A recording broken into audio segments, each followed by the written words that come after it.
Welcome to Afterfall HeliCrash. Our script stands out from others thanks to small details that make a huge difference, such as 3D spatial audio. Depending on where you are on the map, sounds will be louder or quieter, and camera rotation also fully affects how you perceive the direction the sound is coming from. This helps players gain a more realistic and immersive sense of the helicopter crash environment. We include two custom props, one of the intact helicopter and another of the destroyed helicopter, enhancing immersion in a post-apocalyptic world. Of course, these models can be easily changed through the configuration file. You can also define multiple random crash locations where the helicopter may go down, with the event occurring randomly based on configurable settings.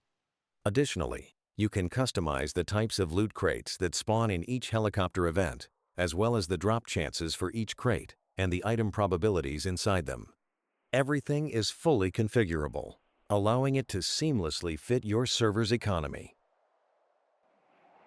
Now let's demonstrate how the spatial sound works. Depending on where you're looking, the sound changes direction in your headphones, making it much easier for players to identify where it's coming from.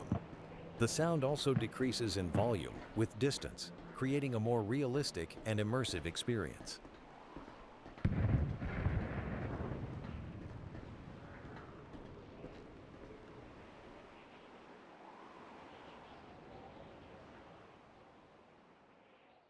Now we're going to test it in different locations, gradually moving further away so you can clearly notice the difference.